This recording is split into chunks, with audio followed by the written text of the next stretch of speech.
வியாபாரச் சூழல் 21ஆம் நூற்றாண்டின் வியாபாரச் சூழலானது முன்னொருபோதும் இல்லாத அளவுக்கு அறிவு சார்ந்ததாகவும் தொடர்ந்து மாற்றங்கள் நிறைந்ததாகவும் காணப்படுகிறது. பல்வேறு விதமான மாற்றங்களும் காரணிகளும் செல்வாக்கு செலுத்தும் வியாபாரச் சூழல் பற்றின அறிமுகத்தை இவ்வீடியோவின் மூலமாக நீங்கள் அறிந்து கொள்ள முடியும். வியாபாரச் சூழல் என்பது ஒரு வியாபாரம் சார்ந்து வியாபாரத்தை சூழவுள்ள உள்வாரி மற்றும் வெளிவாரி காரணிகள் உள்ளடக்கிய சூழலாகும். இந்த சூழல் காரணிகள் தொடர்பான அறிவு வியாபாரங்களுக்கு மிகவும் இன்றியமையாததாகும். இது நிறுவனத்தின் உள்ளே இருக்கின்ற காரணிகளையும் நிறுவனத்திற்கு வெளியே இருக்கின்ற காரணிகளையும் உள்ளடக்கி உள்ளது. நிறுவனத்தின் உள்ளே இருக்கின்ற காரணிகள் நிறுவனங்களால் கட்டுப்படுத்தக்கூடியதாகவும் நிறுவனத்திற்கு வெளியே உள்ள காரணிகள் நிறுவனங்களால் கட்டுப்படுத்த முடியாதவையாகவும் அக்காரணிகளின் மாற்றங்களை காலத்திற்கு காலம் அடையாளம் கண்டு அக்காரணிகளை எவ்வாறு முகாமை செய்தல் என்பது நிறுவனங்களுக்கு மிகவும் சவாலாக அமைந்திருக்கின்றது. இங்கே வியாபார சூழல் என்பதற்குள் வியாபாரங்களை முகாமை செய்வதற்கு அவசியமான தீர்மானங்களை மேற்கொள்வதற்கு செல்வாக்கு செலுத்தும் உள்வாரி மற்றும் வெளிவாரி காரணிகள் பற்றிய அறிவு சார்ந்த விளக்கமே வியாபார சூழல் என்னும் பாடத்தின் மூலமாக விளங்கிக் கொள்ள முடியும். இங்கே முதலில் வியாபாரம் என்றால் என்ன என்று பார்ப்போம். வியாபாரம் என்பது ஒரு ஒழுங்கமைக்கப்பட்ட அமைப்பு ஆகும்.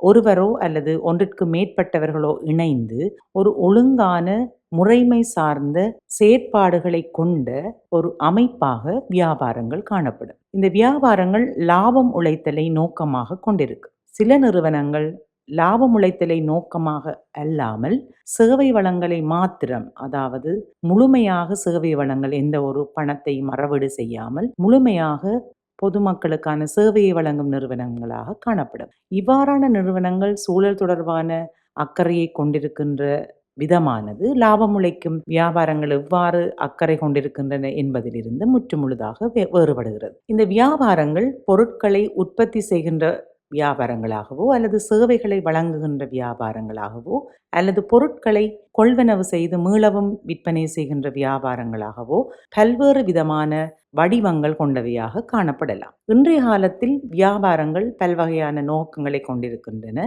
இந்த சமகால வியாபார நோக்கங்கள் என் தலைப்புக்குள் அவர்களுடைய நோக்கங்கள் பற்றி பார்க்க முடியும். முதலாவதாக லாபம் உழைத்தல். எந்த ஒரு வியாபாரமும் தமக்கான லாபத்தை உழைத்து அவ்லாபத்தை உரிமையாளர்கள் பெற்றுக்கொள்வதற்கான வழிகளை உருவாக்கி கொள்ளுதல் ஆகும். அடுத்ததாக வளர்ச்சி அடைதல். வளர்ச்சி அடைதல் என்பது நிறுவனங்கள் தமது வளர்ச்சியானது தொடர்ச்சியாக காணப்பட வேண்டும் என எதிர்பார்க்கின்றன.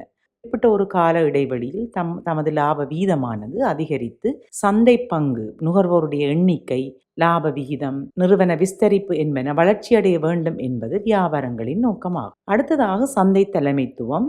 பொதுவாக வியாபாரங்கள் தாம் ஒவ்வொன்றும் சந்தையில் தலைமைத்துவம் பெற்ற நிறுவனங்களாக மாற வேண்டும் என்ற எண்ணங்களை கொண்டிருக்கின்றன. அதாவது குறிப்பிட்ட ஒரு சந்தை பங்கில் 60% சந்தை பங்கினை ஒரு நிறுவனம் கொண்டிருக்கும் என்று நாம் உதாரணமாக எடுப்போமாயின் அந்த நிறுவனம் தான் அந்த சந்தையில் முழுமையான ஒரு தலைமைத்துவத்தை கொண்டிருக்க வேண்டும். 75க்கும் மேலதிகமான சந்தை பங்கினை தான் கொண்டிருக்க வேண்டும் என்கின்ற ஒரு நோக்கத்தை கொண்டிருக்க முடியும். அதாவது குறிப்பிட்ட ஒரு பொருளை உற்பத்தி செய்வதில் பல நிறுவனங்கள் செல்வாக்கு செலுத்துவதாக இருப்பினும் குறிப்பிட்ட நிறுவனமானது தான் ஒரு தலைமைத்துவ வியாபாரமாக வர வேண்டும் என்கின்ற அந்த விருப்பம் காணப்படலாம். அடுத்ததாக வாடிக்கையாளர் அல்லது நுகர்வோருடைய திருப்தியானது ஒரு பிரதான நோக்கமாக நிறுவனங்களுக்கு காணப்படுகிறது. அதாவது பொருட்களை அல்லது சேவைகளை கொள்வனவு செய்கின்ற வாடிக்கையாளர்கள் அல்லது நுகர்வோர் திருப்தி உடையவர்களாக காணப்பட வேண்டும் என்பதை வியாபாரங்கள் எதிர்பார்க்கின்றன. ஏனென்றால் திருப்தி பெற்ற வாடிக்கையாளர்களே தொடர்ந்து நிறுவனத்தில் பொருட்களையும் சேவைகளையும் கொள்வனவு செய்து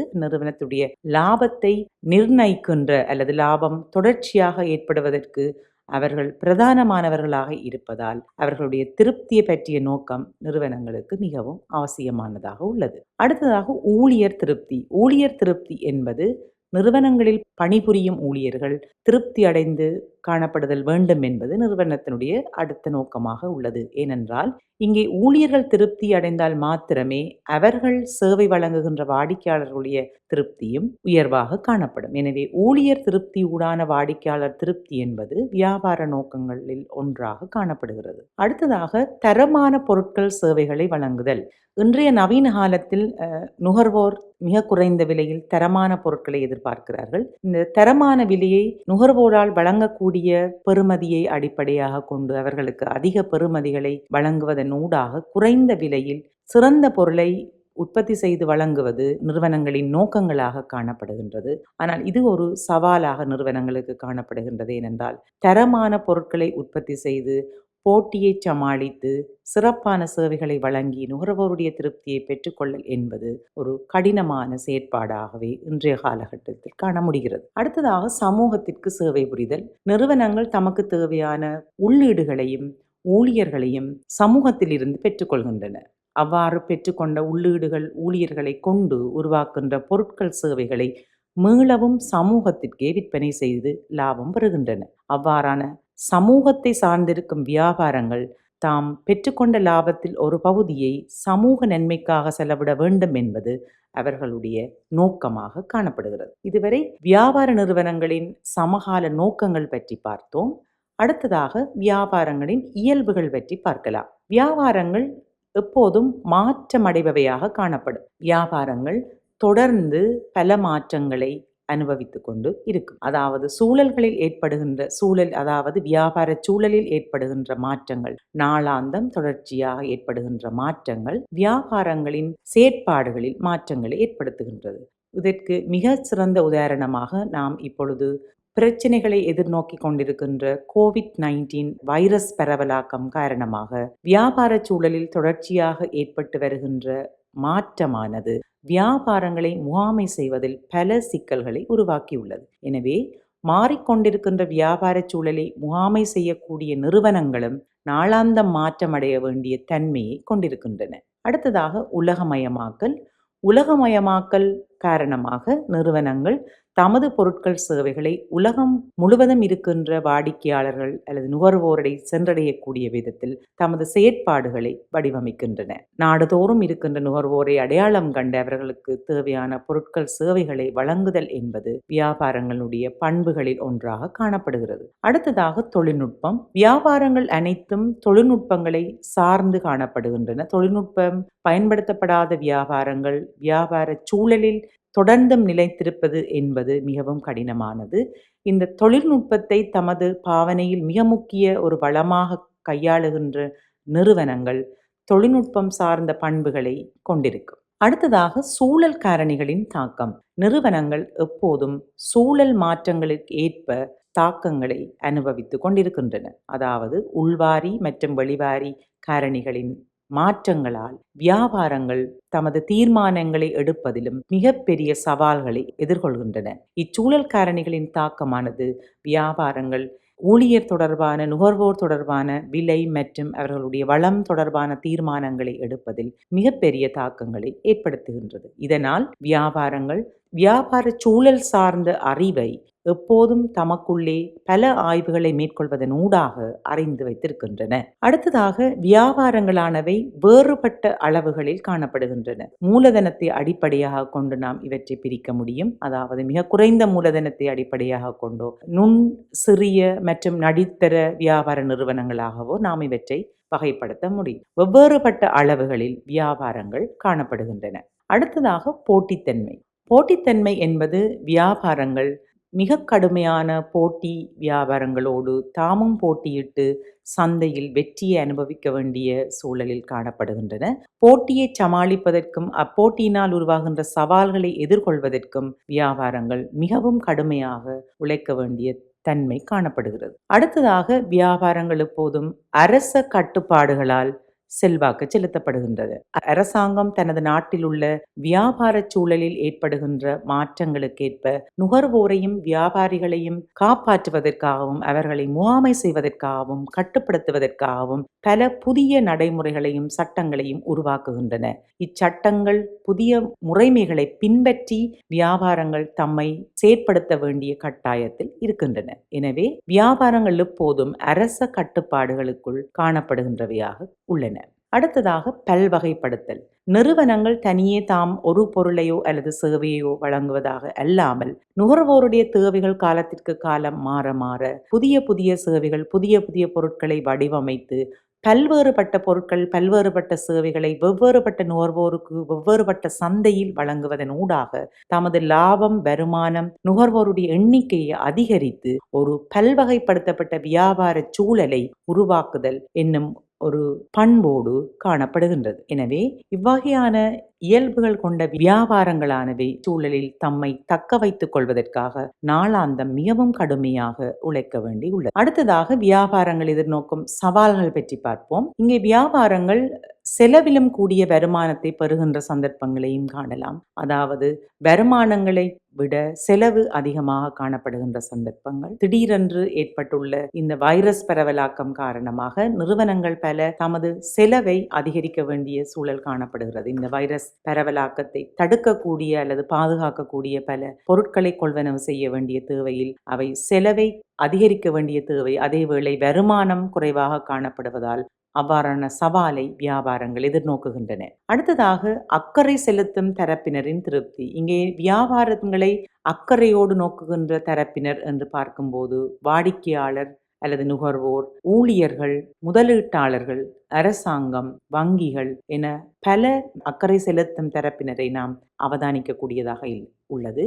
அக்கறை செலுத்தும் ஒவ்வொரு தரப்பினரது திருப்தியையும் ஏற்படுத்துவது என்பது வியாபாரங்களுக்கான ஒரு சவாலாக காணப்படுகிறது. அடுத்ததாக சிறந்த திறமையினை தக்க வைத்தலும் வளர்த்தலும். இன்றைய போட்டி சூழலில் நிறுவனங்கள் தமது திறமையை வெளிப்படுத்தி புதிய பொருட்கள், சேவைகளை வடிவமைத்து சந்தையில் அறிமுகம் செய்யும் போது அத்திறமைகளானது போட்டியாளர்களால் முறியடிக்கப்பட்டு அவர்களால் அவை பிரதிபலிப்பு செய்யப்பட்டு நடைமுறைப்படுத்துகின்றன. இதனால் சிறந்த திறமையை தக்க வைத்து தமக்கான அந்த திறமையின் ஊடாக சந்தையை வெற்றி காணச் செய்வது என்பது ஒரு சவாலாகும். அடுத்ததாக வாடிக்கையாளரை மையப்படுத்திய நிறுவனமாதல். வாடிக்கையாளரை மையப்படுத்திய நிறுவனம் என்பது வாடிக்கையாளருடைய நலன், அவர்களால் செலுத்தக்கூடிய விலை, அவர்களுக்கான நன்மைகள், அவர்களுக்கான லாபம், திருப்தி என்பவற்றை மையமாக கொண்டு செயற்படும் நிறுவனமாக இருப்பதாகும். வாடிக்கையாளருடைய நலனை மையமாக கொண்டு செயற்படுகின்ற நிறுவனங்கள் தமது லாபத்தை மையப்படுத்தி செயற்படுத்த முடியாது. ஏனென்றால்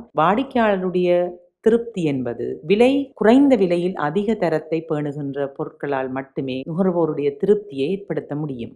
எப்போது விலை குறைவான பொருட்களை வியாபாரங்கள் சிறந்த தரத்தோடு நுகர்வோருக்கு வழங்க விரும்புகின்றதோ அந்த நேரத்தில் லாபமானது அங்கே வியாபாரங்களுக்கு ஒரு கேள்விக்குறியாக காணப்படும். இந்த சிக்கலான இந்த நோக்கங்களை அடைந்து கொள்வது என்பது நிறுவனங்களுக்கு சவாலாக காணப்படுகிறது. அடுத்ததாக சந்தையில் நிலைத்திருக்கும் காலம் குறைவடைதல். அதாவது புதிய வியாபாரங்களில் உள்நுழைகின்ற வியாபாரங்கள் தம்மை தொடர்ந்து சந்தையில் நிலைத்திருக்க செய்வது என்பது கடினமாகும். ஏனென்றால் புதிய பொருட்கள் அறிமுகம் செய்யப்பட்டவுடன் புதிய போட்டியாளர்கள் சந்தையில் உள்நுழைந்து அவர்கள் புதிய அதே விதமான பொருட்கள், சேவைகளை அறிமுகம் செய்வதன் ஊடாக மிக கடுமையான போட்டி காரணமாக சந்தையில் நிலைத்திருக்க முடியாத தன்மை காணப்படுகிறது. அடுத்ததாக சந்தை விலகல் காலம் விரைவானதாக இருத்தல். பொருள் வாழ்க்கை வட்டத்தில் ஒரு பொருள் அறிமுகம் செய்யப்பட்டு அது சந்தையை விட்டு விலகும் வரையான காலப்பகுதியானது பொருள் வாழ்க்கை கட்டம் என்று நாம் குறிப்பிடுகின்றோம். இங்கே ஒரு பொருள் சந்தையில் அறிமுகப்படுத்தப்பட்டு அது விலகும் காலமானது மிகவும் குறுகியதாக காணப்படுகின்றது.